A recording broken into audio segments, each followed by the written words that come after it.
बिस्मिल्लाहिर्रहमानिर्रहीम। अस्सलामुअलैकुम नाजरीन। आज के इस सेशन में हम बात करेंगे कि अमेरिका इसराइल को हमेशा सपोर्ट क्यों करता है। कि आपने देखा फ़लस्तीन और इसराइल की हालिया जंग में जब हमास ने इसराइल पर हमला किया तो फ़ौरन अमेरिका का बयान आया कि हम इसराइल के साथ खड़े हैं। ना सिर्फ उन्होंने ये बयान दिया बल्कि अमली तौर पर भी अमेरिका इसराइल के साथ खड़ा है और इस जंग में इसराइल का भरपूर साथ दे रहा है। आखिर वो कौन सी वजूहात हैं जिनकी बिना पर अमेरिका इसराइल की मदद करने पर मजबूर है। दुनिया की बड़ी बड़ी कंपनीज, बिलखसूस अमेरिका की बड़ी बड़ी कंपनियां, उनके मालिकान यहूदी हैं। यहूदी कितने बड़े बिजनेसमैन हैं और उनके पास कितना पैसा है, ये आप 2013 की बिल गेट्स के बारे में एक रिपोर्ट से अंदाज़ा लगा सकते हैं। अगर बिल गेट्स के हाथ से $1000 गिर जाए तो उसे वो $1000 उठाने की ज़रूरत नहीं, क्योंकि उस $1000 को झुककर उठाने में 4 सेकंड लगेंगे और बिल गेट्स की दौलत में हर 4 सेकंड बाद $10,000 का इजाफा हो जाता है। अगर बिल गेट्स को एक मुल्क तस्लीम कर लिया जाए तो वो दुनिया का 35वां अमीर तरीन मुल्क होगा। बिल गेट्स की दौलत को अगर एक मुल्क से दूसरे मुल्क मुंतकिल किया जाए तो उसके लिए 713 बोइंग तैयारों की जरूरत है। बिल गेट्स की दौलत को अगर डॉलर्स में बिछाया जाए तो ये जमीन से चांद तक 14 गुना ज्यादा होंगे। अगर बिल गेट्स अपनी दौलत 35 साल तक खर्च करता रहे तो उसे ये दौलत खर्च करने के लिए रोजाना $70 लाख खर्च करने पड़ेंगे।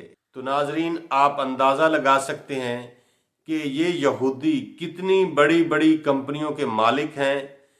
तो नाजरीन, गूगल और यूट्यूब का नाम सुना होगा।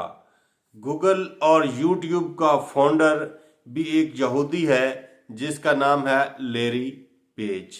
इस तरह एआई और चैट जीपीटी और एआई का मालिक भी एक यहूदी है जिसका नाम है Sam Altman. Facebook, WhatsApp, Instagram, इनका मालिक है मार्क जकरबर्ग।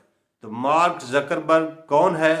ये भी एक अमेरिकी यहूदी है। डेल कंपनी का मालिक माइकल डेल, वो कौन है? वो भी एक यहूदी है। यानी कंप्यूटर और लैपटॉप की दुनिया में बहुत बड़ा नाम डेल का है। ये बिलियंस ऑफ डॉलर सालाना ये कंपनी कमाती है। ओरेकल एक वर्ल्ड लार्जेस्ट डेटाबेस कंपनी है। इसका मालिक कौन है? Larry Ellison. तो लैरी एलिसन कौन है?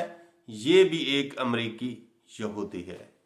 तो नाजरीन, ये तमाम कंपनियां उस शख्स को अमेरिका का सदर मुंतखब करवाती हैं जो इसराइल के मुफाद के लिए काम करता है।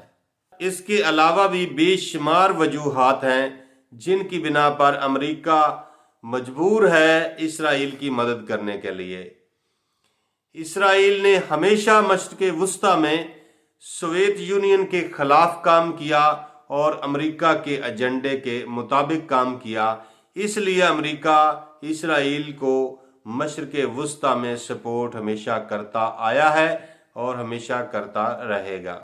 इस तरह अब इसराइल अमेरिका के कहने पर चीन और पाकिस्तान के खिलाफ भी प्रोपोगंडा और एक मिशन के तहत काम कर रहा है। और इसी तरह अमेरिका मशरिक़ वुस्ता के तमाम इस्लामी ममालिक को अपने कंट्रोल में रखने के लिए इसराइल का इस्तेमाल कर रहा है। इसलिए इसराइल को सपोर्ट करना अमेरिका की बहुत बड़ी मजबूरी है। अमेरिका इसराइली इंटेलिजेंस को इस्तेमाल करके अपने दुश्मनों को चुन चुन कर निशाना बनाता है। इसलिए भी अमेरिका इसराइल को سپورٹ کر رہا۔ تو ناظرین، یہ بڑی بڑی کمپنیاں نہ صرف امریکہ کے صدر کو منتخب کرواتی ہیں بلکہ UN کے جنرل سیکرٹری اور اس طرح اس کے مختلف عہدیداران کی سلیکشن بھی انہی کمپنیوں کے مالکان کی رائے کے مطابق کی جاتی ہے۔ تو UN کے اداروں کے پیچھے جو فنڈنگ ہے ان بڑی بڑی کمپنیوں کی ہے، اور یہ بڑی بڑی کمپنیاں پوری دنیا کے اندر NGOs رن کرتی ہیں، دوسرے ممالک کا ڈیٹا اکٹھا کرتے ہیں، اور اس طرح ایک ایجنڈے کے تحت یہ بڑے بڑے بزنس مین پوری دنیا کو اپنے کنٹرول میں رکھے ہوئے ہیں۔ ان چند یہودیوں کے پاس یہ دولت کیسے آئی، اور ان چند یہودیوں نے اتنی بڑی بڑی کمپنیز کیسے بنائیں؟ تو ناظرین، کسی بھی شخص کو ترقی کرنے کے لیے 4 چیزوں کی ضرورت ہوتی ہے: اخلاص، محنت، ویژن اور مستقل مزاجی۔ تو اگر کسی شخص کے اندر یہ 4 چیزیں محنت، اخلاص، ویژن اور مستقل مزاجی ہوتی ہے تو وہ دنیا کا عظیم انسان بن جاتا ہے، اور اگر کسی قوم کے پاس یہ 4 چیزیں ہوتی ہیں تو وہ دنیا کی عظیم قوم بن جاتی ہیں۔